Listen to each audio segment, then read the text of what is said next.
Tov, Chag Sameach. It's Isru Chag today. Today's daf is Daf Kufchov Beis in Bava Basra, as we learned for Achinu Kol Beis Yisrael and Sunnah Batzar B'Shivya. Says the Gemara, let's take it from Iboilu, who the second to the last line on yesterday's daf. Iboilu, Eretz Yisrael Shvatim Yiflag O Dilma Karf Gavri. How was it divided up?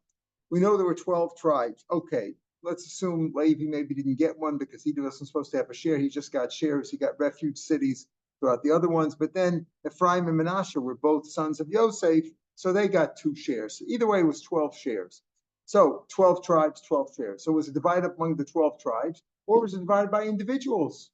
All the people who either left or came in, right? Remember we learned it was Machlokes from Yerushim and Beonasan. Was it divided among those people who left Mitzrayim, or about those people who came into Eretz Yisrael?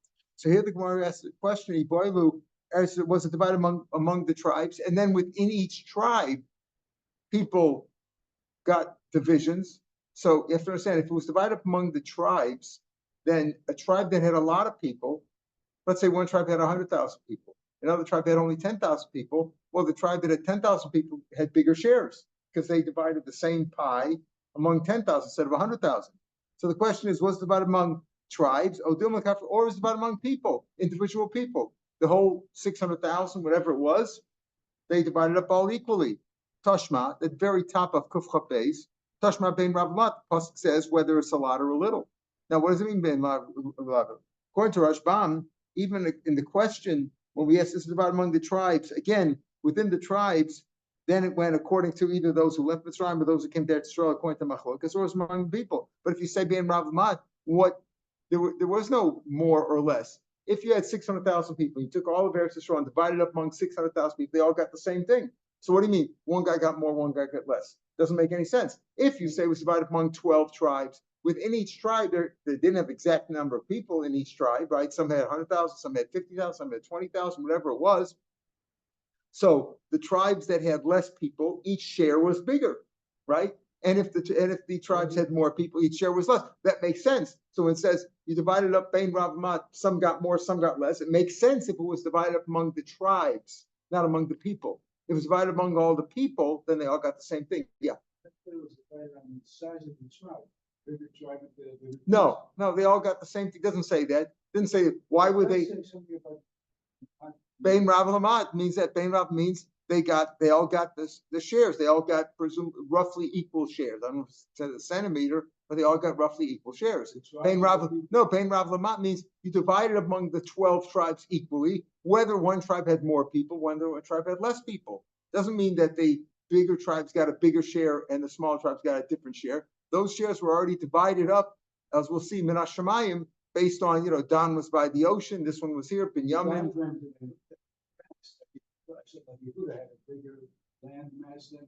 That's right. And he had less people. So you might say, that means that they got a bigger share because they had a bigger land mass, not because they had more people. So Tashma ben Rav Mat, that indicates, right? Take a look at the top Rashbam. Apia Girl Techalika Aretz says, Nachlasan Shal Yisrael, Shikach Kol Shev V'Shev Mashit Lago, whatever the lottery brought him. In other words, we'll see there was a lottery, but it was already determined by God. Whether he had a bigger share could go and shave ma'at. In other words, if he had less people, you got a bigger share. Or whether he had a smaller share could go keeping the kol shvatim lokim b'shava, since each tribe got the same amount of land. Shevet hakatan keshevet hagadol, whether it was a smaller tribe or a bigger tribe. Nimsu chelke b'nei shvat katan meruba, with the share of a shevet that had less people. Each share was bigger than Michelik Shevet B'nai Gadol. If you say it was divided among all the people, 600,000 divided by what does that mean? Bein Rav Mat, they all got the same thing. They all took the same thing. So this is the first proof because the pasuk Bein Rav Mat indicates that it was divided up among the tribes. Whether the tribe was a smaller tribe or a tribe was a bigger tribe, they all got the same thing. So that's what it means Bein Rav Mat. But if it meant they divided among 600,000 people, there was no Rav and Mat. Everybody got the same thing. V'otanya, and we see another proof from this brisa. Asida Eretz Yisrael in the future, Eretz Yisrael should chalak l'shloshes shvat. It says in this brisa that eventually, in the future, it's going to be divided up differently. 13 tribes. there'll be an additional one. We'll see later on what that additional one. Originally was divided among the 12 tribes. That's pretty clear. 12 tribes. It was also divided up among monetary value. What do we mean by that? That the tribes who got, let's say, more land, right? Either better land or more land, as we'll see, or we'll see why the land was better, maybe based on location. You know, in real estate, what are the three words? There you go. Everybody knows real estate here, right? So the ones who got a better location, had to sort of pay off the people who had a worse location, right? Right. If you had a brother and you divided up one brother, you had the father died and you divided things up, and one guy got a share, let's say in the center of town, where the vines with more, and the other share, the other problem, he had some out in the plains somewhere, not worth as much. So how do you even that out? The answer is that the guy who got a land that's worth more money, or it's a better location for different reasons, should pay off the other guy. Okay, Shinamar says Bain Rav Lamat. So here you see that whether one share was worth more, one share was worth less, the shares were worth different amount. Tribes were the Bain. Here he says whether you got a bigger share or a smaller share, meaning for the individuals got bigger shares because it was divided among the tribes. He's going to finish the proof as we go on. Rav Yehuda says saw Yehuda Shavach saw again. In Yehuda, which was closer to the base of Mikdash and closer inland, was worth more than an area of land, a measure of land in the Galil. So they had to make up that difference. It was also divided up among by lottery. Shinemar Ach B'Gorol. It says only by lottery shall it be divided up. In other words, who's decide who got which share Reuben got, which share Shimon got, etc. Only by lottery. It was also only divided up with the Urim and Tumim, the famous stones and the breastplate, which, so to speak, that God gave us God spoke to us through those Urim and Tumim to decide. Shenemar al pia gorol, through the mouth of the gorol, meaning through the mouth of Hashem, that Hashem told us who gets what. Okay, so how did that work? Was it a lottery? When we think of a lottery, we think it's a chance thing. You put your hand in, and whatever you got, you got. The lottery means that it's by chance. Yes, God determines it, but is it actually the mouth of God? He says it is, as we'll see. How did it work? Okay, so Elazar the Kohen, he was wearing the Urim V'Tumim, which was a spiritual way to tell us physically who gets what. The Yoshua B'Kol Yisrael Am Nefam, Yoshua was the leader of the Jewish people at that time, and all Bnei Israel were standing there. There were two different copies, two different urns, ballot boxes we call them, two different urns there. One had the names of the 12 tribes, Reuben, Shimon, Levi, Yehuda, 12 peteks, right? The 12 tribes. The and there was another urn that had 12 corresponding pieces of paper that listed the geographic areas. So what happened was there was one box that had, let's say, Reuben, Shimon, Levi. One box had area A, area B, area C. Now what happened was that they have to pick up one ballot, one lottery, one piece of paper from the box that had the names of the 12 tribes, and one piece of paper from the box that had the geographic area, and match them up. And that's what happened. So both urns were in front of him. And he was Mechaben, meaning Elazar was Mechaben Baruch HaKodesh, and he said, Zvulun Ola, I'm going to pick up a lottery now. I'm going to pick up one of the ballots. It's going to have Zvulun's name on it. I'm about to pick it up. He knew Baruch HaKodesh that from the Urim V'Tumim that it's going to be Zvulun. Ba'omer Zvulun Ola and Tchum Aku Ola Imo. And when I pick up, I'm going to take this from let's call it urn number one, urn number two. From urn number one, I'm going to pick up the ballot that has Zvulun's name on it. From urn number two, I'm going to pick up the area of Akko, that geographic area in Eretz Yisrael. So he said, Zulun Ola, Tchum Aku Ola Imo, Tarpa Kalpi. He shook up the urns, right? Shook them up to make it like, he wasn't cheating over here. Tarpa Kalpi Shashvatim. He shook the urn that had the names of urn number one that had names of the tribes. And when he picked it up, the ballot, yes, it came out Zvulun, just like he predicted was going to be based on Ruach HaKodesh. Tarpa Kalpi Shalchum, and then he shook the other urn that had the the boundaries of the geographical areas, and the area of Akko, the boundaries of Akko, also came up with that. So that showed that Zvulun got that area. And then he did the same thing again the second time. He shows the second, Bachozer.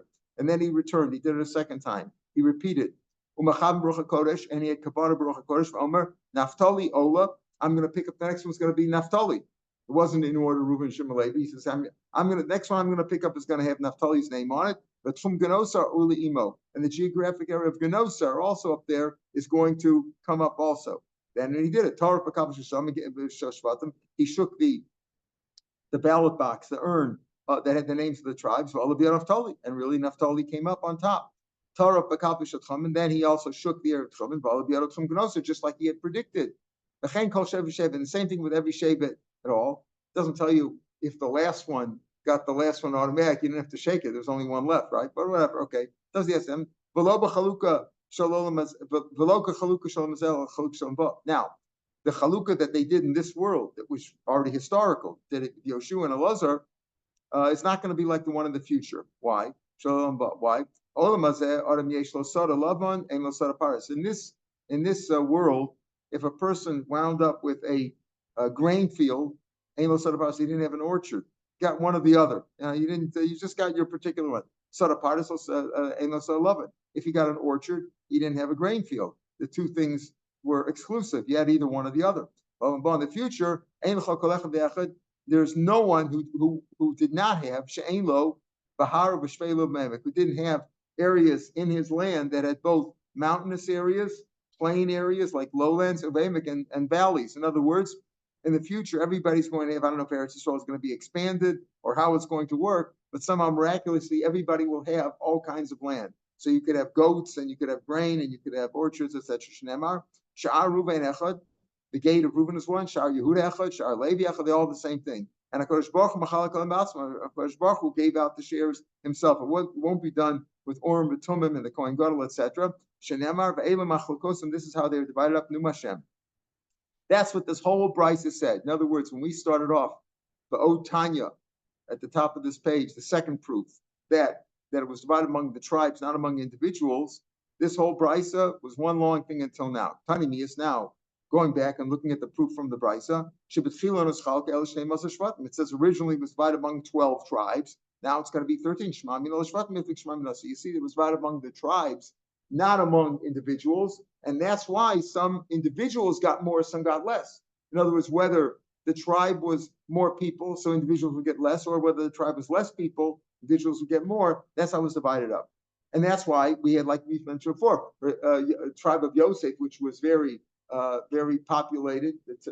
Yosef had a lot of people. And as we said, a lot of them were younger kids. Under 20, you didn't get anything. Whether you learn, remember we had before, whether you learn that Eretz Yisrael is divided up among those who left Mitzrayim or among those who came into Eretz Yisrael, and then it reverted back to the father or the grandfather who left Mitzrayim. Either way, it was only divided among the people who were 20 or above. The people under 20 didn't get a share. That's why Yosef complained and said, what are we supposed to do? We got the same piece of land as everybody else. We got a lot more people. So that's why he complained, but he didn't get a positive answer. Amar Mar, let's analyze the brisa. It says, Asida Eretz Yisrael, was going to be among 13 tribes. Who's the 13th one? Who gets the 13th one? Amar Chisda Lenasi, the prince, the head of the people, like the president of the people, he'll get it. The Chsiv says, Oved Ha'ir, the person who works for the city, that would be like the mayor. Yavdu, because of Israel, they will serve him. All the tribes of Israel will serve him. So Gemara says, what do you mean they will serve him? How do you know that means he gets one of the shares of the land, one of the 13 areas of the land? Maybe that means that they give him servitude. They'll work for him. They'll be obligated to do their share to help the mayor. This also can't mean that. It says Vanoser, the leftover part will be for the Nasi. That's what it says in Yecheskel in the future. Vanosar Lenasi, Mizer from here, the Truma Kodesh, for the Truma, the donation of Hekdesh, Ulachuza Sa'ir, and for the possession of the city. Right? That means that he's going to actually have a share in the land. Now it says, besides the fact that it was divided among the tribes, it was divided up by money as well. Now, what do we mean? Whether you got a lot or a little, was divided this way. Now, what does that mean?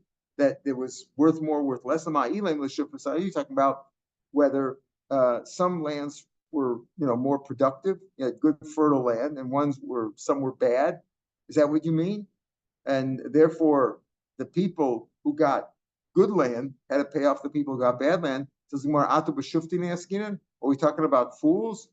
So one way to learn isn't that obvious?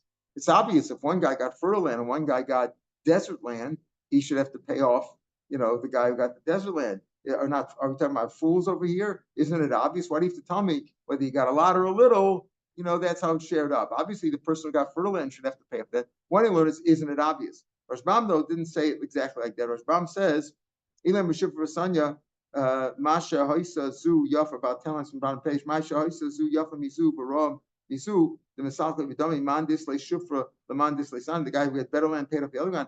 Atu B'Shiftin Eskin, says Rashbam, the Mistalkim, are they fools? Not that isn't it obvious that it have to be paid off, but rather, are they fools that they're going to take money? They're going to take bad land and just get money for it? And it means that some land was not that some people got better land or some got worse land. Assuming they all got the same kind of land, meaning everybody in their tribe, in their tribal geographic area had good land and bad land. That wasn't the issue. The issue is location is worth more. Ella lakrova brachoka. It means whether people were closer or further away. Again, we're making up not that they got different value of land, that the land inherently was worth more or less. They all got about the same thing. They all got good land and bad land and middle land, whatever. But the issue is that geographically, they couldn't all be the same physically, right? You can't all get the same piece of land. Some people were closer, some were farther away. Ketanoi, like Rav Loza says, when it says Biksafim, when the Brisa says it was divided among by money, it means like this, that it's a machlokas. How was it divided? Rav Loza and Biksafim Alua, they actually paid him off. In other words, if you had a share in Yehuda, let's say you got a share in Yerushalayim. Yerushalayim is closer to the base of Mikdash, and it's further away from the enemies. Double thing, says Rashbam. It's closer to base of Mikdash. That's one thing. You're closer. Well, you can walk to the Kotel, right? What do the Americans pay for in the French? They pay for the expensive land downtown. They can walk to the Kotel or to the Koisel when they come. They can walk to the Koisel, right? So they pay more for that. That's worth more, right? So if they got that land, they'd have to pay off the people who got stuff down in Dimona or whatever.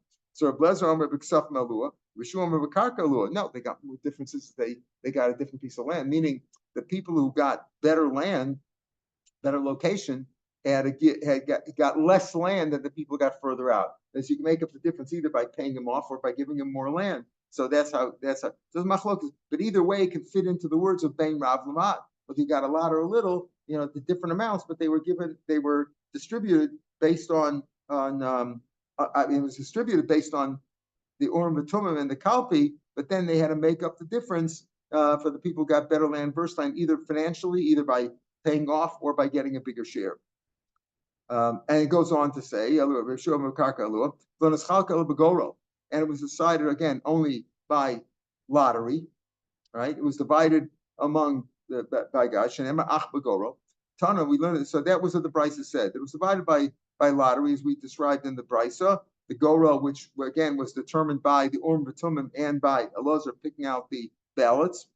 Tana Ach B'Gorel, everybody got divided among the by lottery. Yatsu Yeshua and Kalev, except for these two great people, Yoshua and Kalev, who were the survivors of the Meraglim, and they left Eretz Yisrael and they came left Mitzrayim and they came into Eretz Yisrael.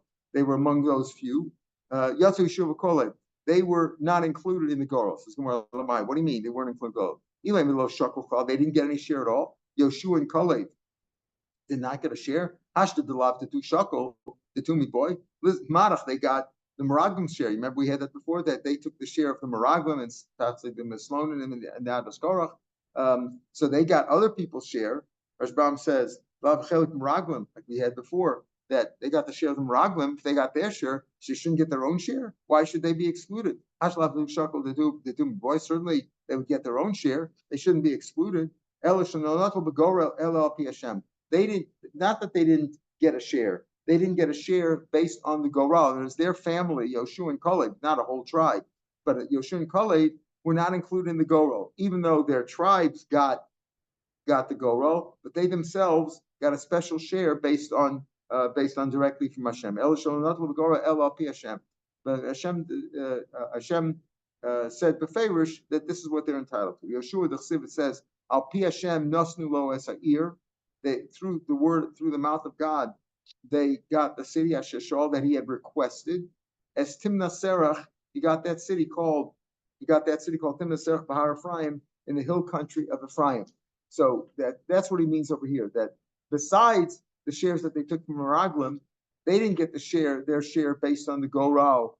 After all, within each tribe, how did they divide it up? Right? We didn't get to there yet.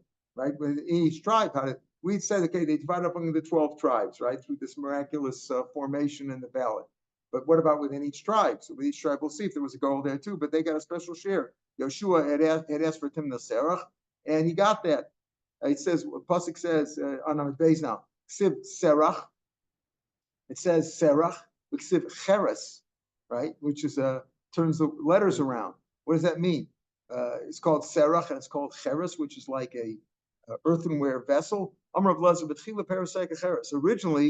before Yoshua got it, Rashbam says that in Yoshua it's called Serach and in Shoftim it's called Cheres. It says before it came into the hands of Yoshua, it didn't have the mazel, so to speak. Like we talk about Eretz Yisrael, when it wasn't the hands of the Jews, it wasn't green, it didn't produce much.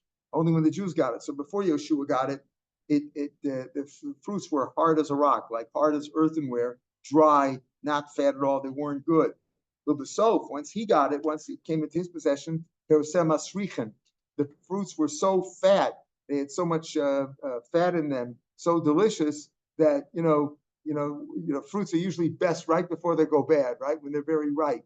That's what he means. Because they had a lot of fat. If you kept them too long, they went started to go bad. So that's an advantage because they were very fat and they tasted good. His fuss, they became fat. Some say the other way around. But originally they would go bad too quickly because they were too fat, right? And then they would start to go back a little bit. So and later on they were like a cheres, meaning they weren't as bad. Says in the narrow line, they didn't last long because they were so fat and they were so juicy that they turned bad quickly. In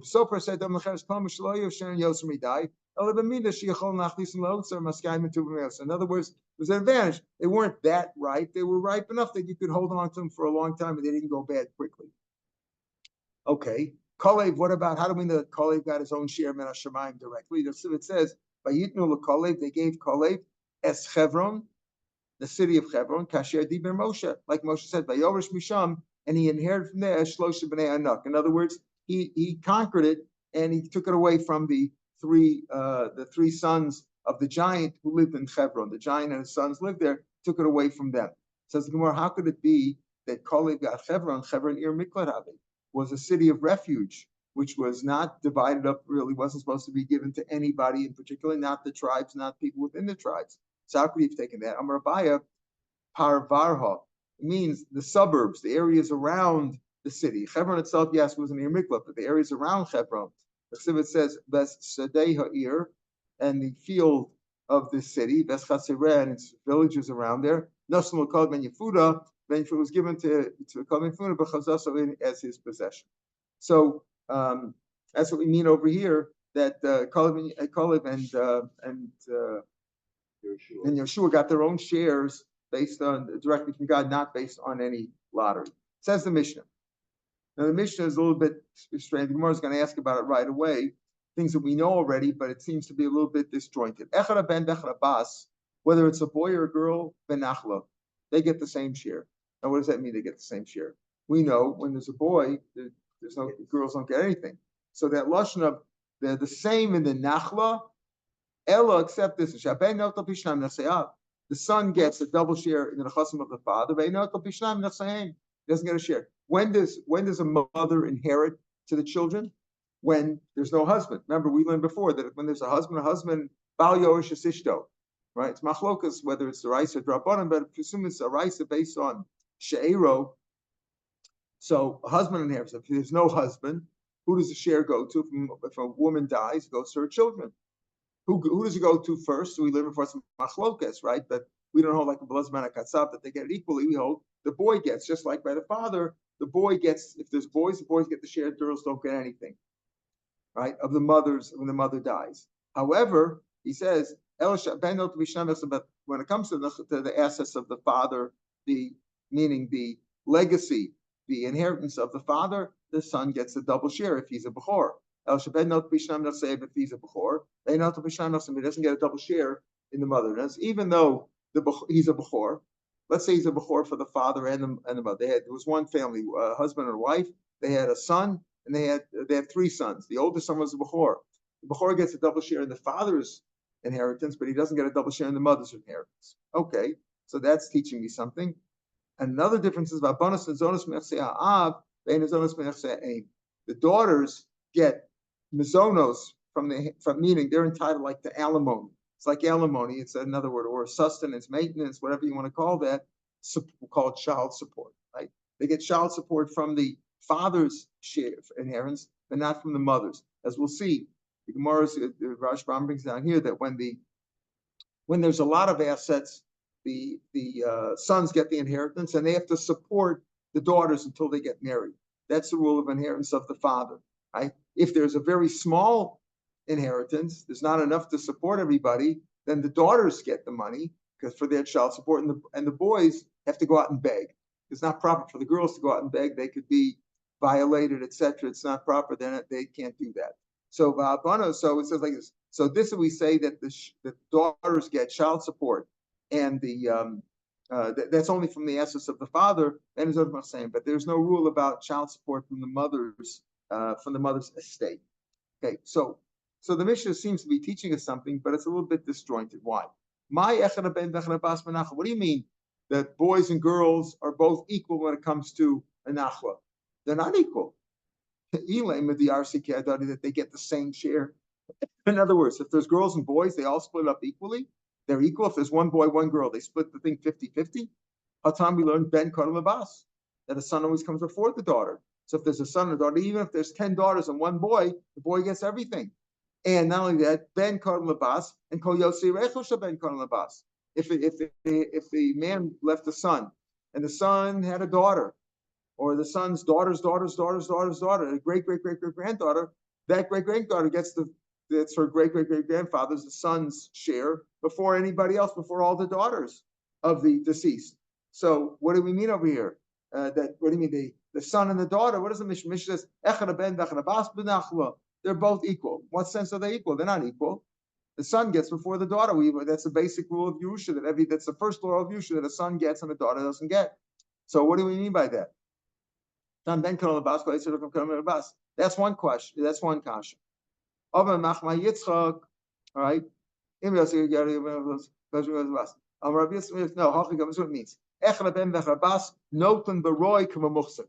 is what it means. That a son and a daughter, not a bechor. Remember, we rule a bechor doesn't get a double share in the assets that are going to fall into the Yerusha later on after the father died. Remember, we said a man dies and left a bechor. Let's say he left three sons, a bechor and two other sons. And the bechor gets a double share. He only gets a double share from what the father's estate was at the time that he died. If later on a great uncle dies and left the share to the father, who's already dead, the bechor doesn't get a double share in that. Okay, so what do we mean here? A bechor doesn't get a double share, but regular children do get a double share. Regular children, not that double share. Regular children don't, not that double share. Regular children get b'roi k'muchsik. They get the share whether the estate is there now or it came in later on. So let's say you had five sons, and nobody's a bechor, right? The five sons. The father left an estate of $100,000. They each take $20,000. Let's say later on the uncle left them another $50,000. So they all get $10,000. They all get another 10. That's normal, right? They get, even though the $50,000 wasn't there at the time of death. Is that what he means to be saying? Maybe that's what he's saying. Both boys or girls, whoever's getting the Yerusha. Obviously, if there's boys, the girls don't get. If there's no boys, the girls get. but it means maybe notlin baroikum a muchzik, that they get a double. That's what he means to say. Echad ben dechad bas ben nachlo. What does that mean? That they get even the stuff which isn't here at the time that the father died. We also learned that before. We had the previous mission said, they got 3 shares. Why did they get 3 shares? The nachla, chelik avian, the regular share of their father, Shayimosim Mitzrayim, assuming that Mishnah held that it was divided up among those who left Mitzrayim. Again, as we learned today, within the tribe, it was divided up among them. And they also got a double share in the estate of Chefer, the father of Tzlafchad. If Tzlafchad previously deceased his father, Tzlafchad died before his father. So we said that the daughters of Tzlafchad got 1 share. They each got the share of their father. They divided up in the share of the father, and they got the share of their father's estate in Chefer, not the double share. Now they did get the double share. Why? Because it was considered Eretz Yisrael was considered muhsik already, so it wasn't a problem. They don't get a double share nobody gets a double share in what's Roi. But remember, the assets of Chefer, meaning Eretz Yisrael, was considered muhsik. So it says over there that what's muhsik, they get a double share, even though you didn't have it yet, right? It says v'chelkom echad b'nechsei Chefer. Now, the truth is Eretz Yisrael is no proof because Eretz Yisrael we said is muhsik. But let's say the other assets, the 10 pegs or whatever he had, bonds and securities and shares in IBM or whatever he had at that time, whatever he had, they got a double share in that in Nechsei Chefer, right? Even though they got I say double share, they got a share in that, even though it was wrong. Meaning, even though when Tzlafchad died, Chefer's estate wasn't yet probated because he hadn't died yet. So even though he died later on, but they get a share in that because a regular inheritance, you get even the stuff which wasn't there at the time of death. If it came in later on, you get that. So we already see that too. So what do you mean to say? Echad ben Rachs get a share, not the double share. The double share of Bechor, he doesn't get a share in what's not there at the time of death. But the regular shares you would get even though it wasn't there at the time of death. Is that what you mean to say? Whether it's a boy or a girl, we already had Tzlafchad, the daughters of Tzlafchad got the Nechsei Chefer, even though it wasn't there necessarily at the time of death. Now Rashbam, if you see Rashbam,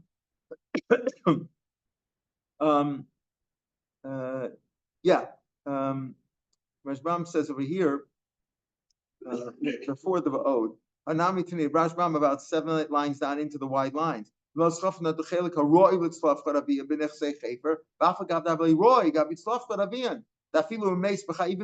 even if he would have died before his father died, Chefer committed to Natlan Bros of Chelik Roilo, right? That they get the double share, Eloy Yakayim. The share that he would have gotten if he would have been alive, he would have gotten that share, even though he died before his father, he predeceased his father, he would have still gotten that share.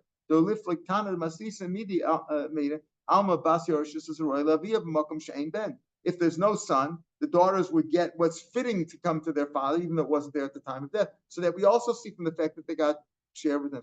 Now the Gemara says, "Ba'od my Ella." What do you mean? The Mishnah says, look at the Mishnah again. Take a look at the Mishnah. The Mishnah says the son and the daughter are equal, right? Except the son gets a double share in Nechsei father. Are we talking about what the kids get, or are we talking about the chasim of the father versus the mother? The first part of the Mishnah says they get the same share, except you can say a difference between how is a son and a daughter different. Then he says that the son gets a double share in the chasim of the father and not in the chasim of the mother. And also, and there's the last part of the Mishnah, the Ella is saying, what's between the estate of the father versus the estate of the mother? In the estate of the father, the son gets a double share. In the estate of the mother, he doesn't. In the state of the father, the daughters get child support, and in the state of the mother, they don't get child support. So what is the Ella? They're not. It's not congruous. Meaning you're talking about the difference between sons and daughter, and then you said the differences between estates of the father and the mother. You're talking apples and oranges. In the first part, you're saying sons and daughters get the same thing. However, the same thing means we don't know what that means yet. How do sons and daughters get the same thing? But there's a difference in the estates of the father versus the mother. That you're talking apples and oranges. The first part saying talking about versus son versus daughter, and then you say talking about the state of the father versus the state of the mother. The Ella doesn't work. It should say, I'm talking about the sons and the daughters. What's the difference? They get the same thing, except that the sons are different than the daughters in a different way. Rashbam says, take a look at Rashbam about 10 lines down in the wide lines. Afilim Tomer the Mishum Sefer Tani Reisha Shavot Solit Nechelik Beneim the Sefer My Ella. How does that go on the first part? If you tell me that that they get the estate of the father and the estate of the mother in the same way, except there's this difference between the father and the mother's estates, fine. But you're not talking about that. You didn't say in the Reisha that you could say in the Sefer Ella, that there's a difference between the state of the father and the state of the mother. The Ella doesn't work, right? My Ella. So the Gemara's first answer is Ella Amra Papa. Now we're back in the Gemara, about halfway down on the page. They both get a share in the Bechora of the father. If the father had a double share, like Slofgad had a double share in his father's, right? So what do you mean over here? That again, a daughter doesn't get a double share; she's not a Bechor, but they get a double share in like Slofgad. Slofgad was a Bechor. Remember, what did they get a share? They got a share for Slofgad. They got a share, Slofgad's share in his father's estate of Chefer. And then since Slofgad was a Bechor, he got a double share there, and they got that double share too, because it was considered extant at the time of death, because Eretz Yisrael was considered a Muchsar. So we already saw that in the Mishnah too, about Ma'el, and you haven't answered the second question about Ella. The first part of the Mishnah says, sons and daughters are the same. All right, but he doesn't mention anything about estates of the father versus estates of the mother. Then he says, but the difference in the estate of the mother, estate of the father. That doesn't work together. You should say a difference between the sons and the daughters, or the sons and the daughters in the estates of the parents. Except this is a difference between them and the estates of the parents. He's not making a difference. It's like saying, here we're talking about apples. These kinds of apples are the same, except oranges are different. Now, tell me the difference. You want to say apples are the same in this sense, except apples have difference between them. You're not saying that the beginning and the end doesn't work together.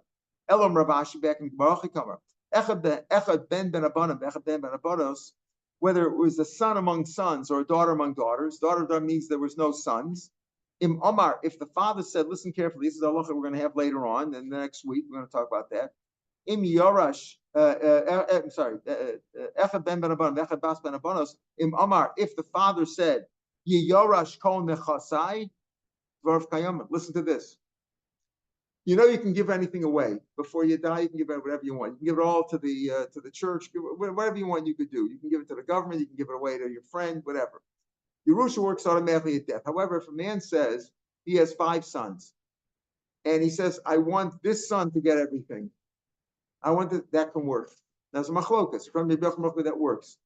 Isn't it going against the Torah? The Torah says you divide up everything equally except for the Bechor. But he says you're allowed to, because the Torah says you're allowed to choose of your real heirs, that the Torah says. If a man has sons, goes to his sons. But he could choose one son, so I'm giving him everything. Let's say he had no sons and he's giving daughters, so his heirs are his daughters. He could say, I'm giving everything to this daughter. He could do that. So maybe that's what it means. Whether it's a son among sons or whether it's a daughter among daughters, if he says that daughter or that son is going to get everything, okay, maybe that's what he means. Again, if it means echad ben echad bas, we said at the Gemara, it doesn't mean they get equally. It can't be equally when there's sons, daughters don't get. Can it mean that they both get a share in what's roy? We already learned that. Can it mean that they both get a double share of their father? If their father had a double share, yeah, that we already saw too. Well, maybe it means this, that a son among sons or a daughter among daughters can be chosen by the father to get the whole Yerusha. She should get all that. Is that really true to have come in? Come on, but we have that later on. Rabbi Yochanan Baroka said, the Mishnah is going to say later on. Where is it? On Kuf Lamed. It's next a week from tomorrow, a week from Shabbos. Gemara's going to say over there. Imam al Misha Roy Yarship. He says somebody who's Roy. Let's say he has a son and he has a daughter, and he says, I want to give everything to my daughter. He didn't give it to her. He said, if he gives it to her before he dies, he can give her whatever he wants. But if he said, I want her to inherit everything, the rules of Yerusha, that doesn't work. If he said he had 2 sons, he says, I'm giving everything to this son. I'm writing him out of my will. Giving everything to one son. if he says it about somebody who's fit to Yarshin, Daf Hayomi. If he gives it about some Yarsha, if he says it about somebody who's not fit, who's not standing in line to inherit him, doesn't work. So we already had Rabbi Yochanan says later on. So what are you telling me? Is that the point of the Mishnah? That whether it's a son among sons or a daughter among daughters, the father can choose to give it to one of them if they are fit, if they are real heirs? That's Rabbi Yochanan ben Broka's halacha later on. Later on, it's brought down as a machlokas. Rabbi Yochanan ben Broka says that maybe over here the Mishnah is telling you that as a stam to tell me that halacha is that way. Well, then it's a stam machlokas. Then turns out this is a stam Mishnah here, and a week later it's a machlokas. The stam machlokas ain't like a stam. The rule is if you have machlokas and then afterwards it's stam, it's authorless, then you look like a stam. If it's a stam and machlokas, you don't say that looks like a stam, and here you want to say it looks like stam. In a will, according to this we just read now, does that mean that someone cannot make a will, give it to someone who's not in the original line? If you want to give it to my dog, Yes, you could. You could if you gave it to him as a gift before you died.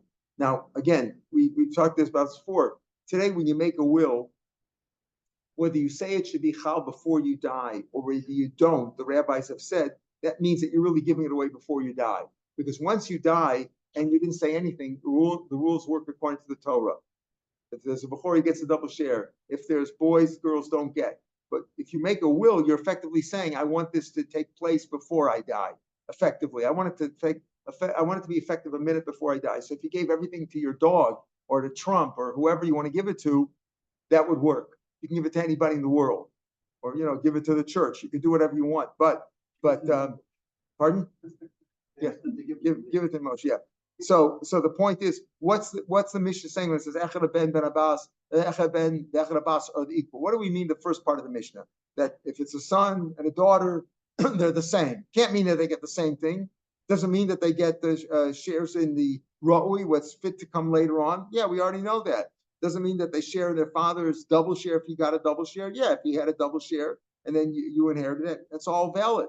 Doesn't mean that you can choose one of the sons if there's only sons or one of the daughters if there's only daughters. That's Rabbi Yochanan ben Broka's halacha. And maybe it's a stam machlokas. Well, then that wouldn't be the machlok. That wouldn't help us over here because it would be a stam mishnah and machlokas later on. Go with Mayel, and you still haven't answered the question of Elo, meaning how does the first part of the Mishnah work? The second part of the Mishnah. First part of the Mishnah, you're talking the difference between a son and a daughter. In the second part of the Mishnah, you're talking about the difference between the estates of the mother and estates of the father. Rashi, even if you say that it's a stam machlokas, many times you have that in the still like the stam. You saw this problem ba'od. Elam Rashi, 4 lines from the bottom of the page in the Gemara. Elam Rashi, this is what he means. Now we're going to answer both questions because we're going to say the first part of the Mishnah is really talking about the estate of the father and mother also. That's why the Ella works. He says like this: both sons and daughters are the same when it comes to inheriting from the assets of the mother or the father. What's the difference? The difference only is that the son gets a double share in the father's estate and not in the mother's. So this is what he means. When he says Echad ben Echad Bas Nachla, it doesn't mean that they get the same share. It doesn't mean that they both get share of Bechor, or that they're Roy Bruchzik or Dvar of Kayamin if he was a son among sons. Just means that sons and daughters are the same when it comes to inheriting the parents' estates, mother or father, except this one difference. The one difference is that a son gets a double share in the father's estate and he doesn't get a double share in the mother's estate. But everything else is the same, whether they're inheriting from the son or whether they're inheriting from the father or from the mother. If they're sons, the daughters don't get anything, and they get the same thing. They split it up equally, whether it's sons and no daughter. It's sons and daughters. If they're sons, the sons get it. If there's daughters, the daughter. If there's no sons, the daughters get it, and they get the same share, whether it's the mother or father, except this: that a son gets a double share in his father's estate. Remember, a daughter doesn't get a double share in anything. She's not a bechor. A son gets a double share in his father's estate, not in his mother's. That's what he means. And that's why the Mishnah works in sync. And then there's the other difference, that when it comes to the state of the father and state of the mother, the difference is that daughters get child support from the father and not from the mother. Tana Rabbanan, 2 lines from the bottom of the page. The son gets a double share, the Bechor gets a double share. It's funny that it's brought down over here, but I guess because he mentions, because the son gets a double share, so he mentioned, what is a double share? Pishnaim ke'echad atomer. Does he get a double share of each and every other brother? Let's say there's 5 brothers, 5 sons, 5 brothers. There's one Bechor. He's the oldest one. Now, how do you divide it up? You take the estate, right? And you divide it up among 6 shares, and he gets 2 shares. So he gets a double share of any other brother. Compared to anybody gets double share. Is that what he means?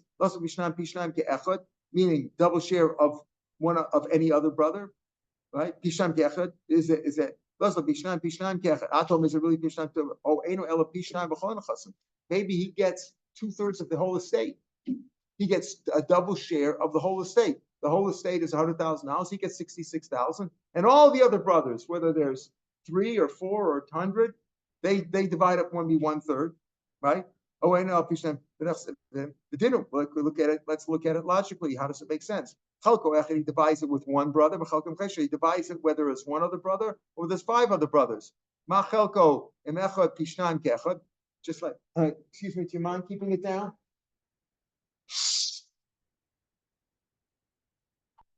Whether it's dividing with 1 or dividing it with 5. Just like what if he divides with 1, he gets a double share against 1. Maybe here it also means whether he's dividing, in other words, whether he's dividing with 1 other brother, he gets double of the other brother. Just right, that's clear. See, when there's only 2 brothers, a Bechor and a Pashut, it's the same thing. He gets 2/3 of the estate, right? Because he gets double what the other brother got. So he gets double of one other brother. Same thing. Whether it's with 5 brothers, he gets double of each brother. Or maybe he divides it with 1 brother, or he divides it if he had 5 brothers. Remember, if he has 1 other brother, he gets 2/3 of all the estate. It's the same thing. See, when there's only 1 other brother, he gets 2/3 of what the brother got, and he also gets 2/3 of the whole estate. So why don't you say just like there, he gets 2/3 of the whole estate. If he had 5 other brothers, he also gets Pishnaim b'chon asim. So we don't know which way to learn. That pasuk is extra to say in the day that he gives inheritance to his sons. He wants to give them more of a share. So therefore, you have to learn not that he gets a double share in the entire estate. If there's 1 Bechor and he had 10 brothers, he's not going to get 2/3 of the whole thing and have them divide the 1/3 among them all, but rather he gets a double share of what each brother got. That's how it works out. Tomorrow's Daf is Daf Kuf Chaf Gimel. It's already up on the podcast, and on Sunday morning we'll pick it up from the second line on Daf Kuf Chaf Dal and Amud Aleph. The second line on Shabbos is Daf Money in the middle of the page, the middle of the line. Shabbat Shalom l'kulam.